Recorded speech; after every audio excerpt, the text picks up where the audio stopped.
Aking gagawin mga kabayan ay kukuha ko ng dahon ng langka at ang kukunin kong dahon yung medyo malapit ng matuyo o yung madilaw na.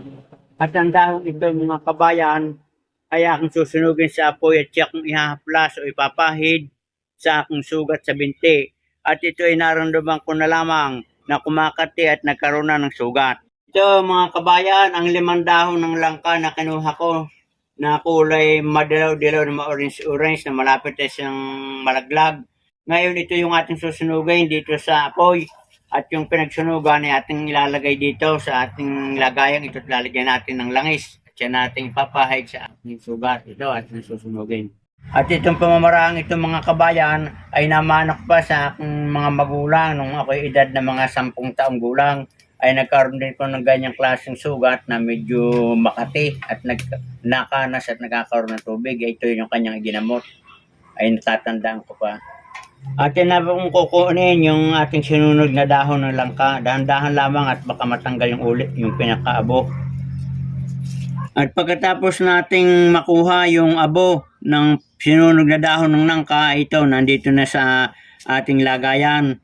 Ay ating lalagyan naman ng langis bago natin durugin. Ito ay langis ng niyog mga kabayan. Kaya ito yung malinaw, ito yung ginagawa ko ng virgin coconut oil. Ito mga kabayan, yung aking sugat sa binti. Pinagsimulan nito, yan ay kumati lamang. Tapos nung kinamot ko ng kaunti, kinabukasan nagkaroon na ng ganyan sugat. At minsan ay may tumatagas na parang tubig galing sa sugat. At ngayon, mga kabayan na ito, parang kanyang likod ay nagkakaroon na rin parang mapula na makating-makati, pati itong palibot na ito. Ay ngayon ay natatandaan ko nung edad ko mga 10 taon, ay yun ang ginamot sa akin ni nanay, itong dahon ng nangka na sinunog yung dahon at nilagyan ng langis ng niyog at ipinahir dito.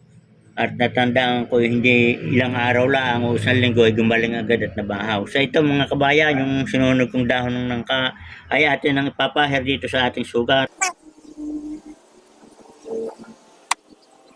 At lalagyan ko na rin yung itong nangangating ito na mapula para huwag na siya tumuloy. Ito.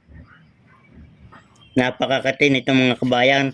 Talagang anong sarap kamutin kung hindi mo talaga agwantahin ay magsusugat lalo sa kakamot. So yan ang gagawin natin dito mga kabayan ay pabayaan natin matuyo at bukas ng umaga ating bibisitahin di kung kailangan pa natin palitan ulit ay magsunog ulit ng dahon ay ating gagawin. At ito ay madaling maghihilom, mababahaw at gagaling agad yung ating sugat. Mga kabayan, ito na yung resulta ng aking sugat na ating pinahira ng sinunog na dahon ng langka at ating hinaluan ng langis ng niyog. Ito, awa ng Diyos, ay magaling na at bahaw na. Hindi kagaya nung dati na yan ay mapulang-mapula at may tumatagas na tubig at makating-makati. At pati itong tabing ito ay mapula at parang medyo maga. Ngayon nawala ng kanyang pangangati at yan, diretso na ng kanyang pagbahaw. At ito naman kaunti na nakikita natin mapula-pulang yan ay diretso na ng paggaling. Huwag lang tayong kakain ng mga malalansa katulad ng hipon, itlog, manok, tambako, luyang mga katang sapagkat yan ay nagdudulot ng pangangati. At yun nga pala kung kayo magsasagawa ng ganitong pamamaraan, kung wala kayong langis ng niyog ay pwede naman ng olive oil. At mga kabayan, sa loob ng 6 na araw o 10 at hindi naghilom na gaya, hindi nagbago, ay di kayo pumunta na sa ating pangangalagang pangkalusugan at kayo magpa-check up baka may iba ng infection sa inyong sugat.